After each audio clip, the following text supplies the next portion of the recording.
What's up mga quiz, mga atis? Welcome back sa aking channel. This is Quiz Alan at ngayon araw papanoorin natin yung teaser trailer ng Simula at Wakas. So I think this is the latest album or brand new album ng SB19, the King of P-Pop.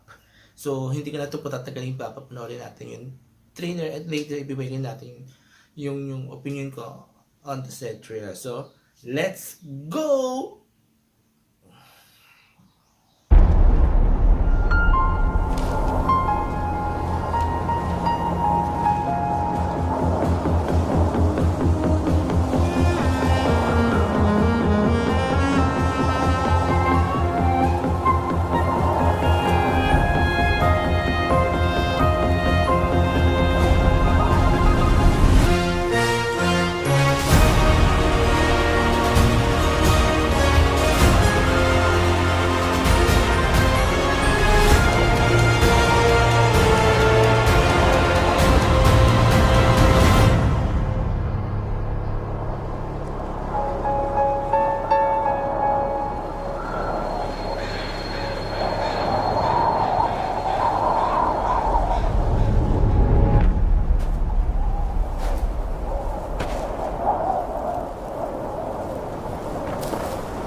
Simula at Wakas.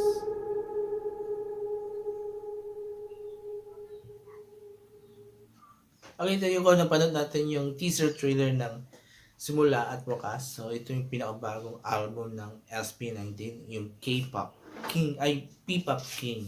So ayun, ang ganda yung yung teaser, and napansin ko parang especially the early part ng teaser, it's AI generated.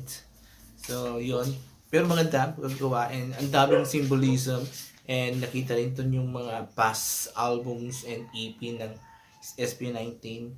And ang pinakamaganda, pinaka-nagustuhan ko yung kanyang lumabas, yung pinakita di ba nga member ng SB19, and ang lakas ng dating noon, ang lakas ng parang gustong iparating na mensahe ng trailer.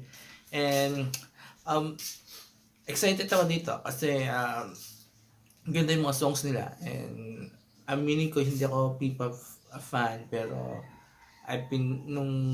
when I started listening to them, nagugustuhan ko mga songs nila, and ang latest kong nagustuhan yung Moonlight, di ba? So I'm into dancing rin kasi, so even though I don't dance anymore, gusto ko yung mga dance, diba, movement nila. So again, dito sa Simula at Wakas, again, ang ganda, so exciting. Na-intriga ako kung anong gustong iparating nitong trailer, and I don't know, parang meron akong ibang kutob regarding dito sa trailer na to, especially nung when I read the title, Simula at Wakas. So parang meaning, is it the end of SB19, o ito na po yung last na album nila together as a band?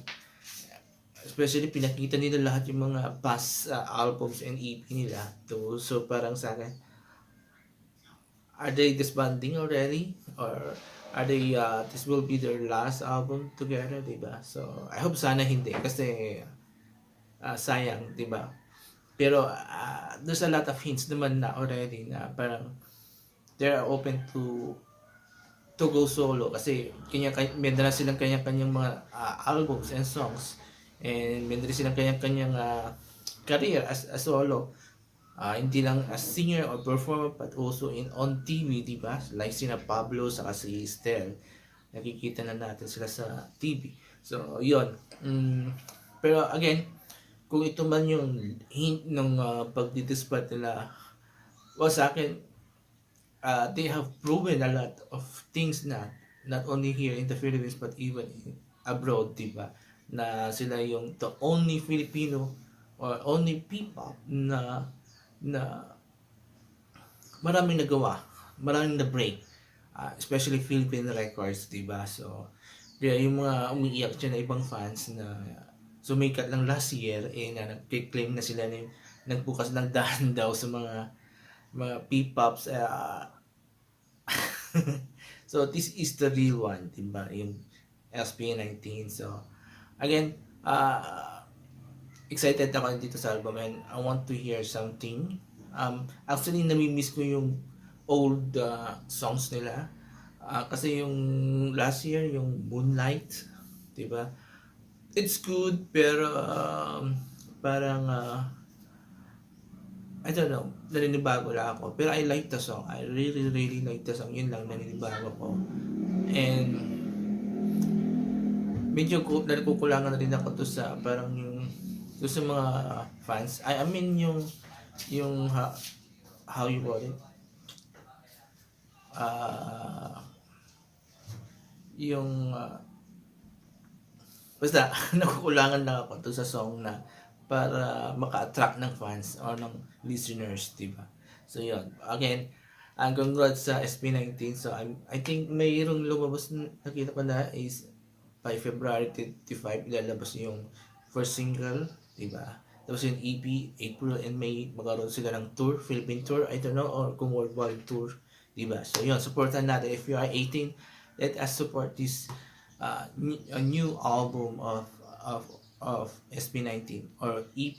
I don't know kung EP tawag dito, di ba? And kasi definitely magaganda yung mga songs nitong SB19. So hindi lang yung mga group songs nila but also as a solo, di ba? Ang daming magaganda na siya ng song as a solo singer. So yun, supportan natin and this is I'm sure this will be a great album again and hopefully mag-click. This will be this year, this will be the year for them again, diba? Kasi last year medyo alam na natin na naungusan sila ng isang feeling na maraming nagagalit sa akin. Basta yun, gano'n. So, yung masyadong kinikredit lahat sa kanila. So, yun. There you go. So, maraming salamat mga views mga atis. I hope sana nagustuhan nyo itong reaction video ko. And kung nagustuhan nyo man yung teaser, mag-comment kayo dito sa baba. At nagustuhan nyo may binigay kong opinion, mag-comment kayo dito sa baba. And I will read all your comments and I will try to react or interact with you guys para balitan tayo ng kuro-kuro at opinion about this teaser trailer of SB19's simula at wakas. So, thank you very much. Have a nice day. Bye-bye.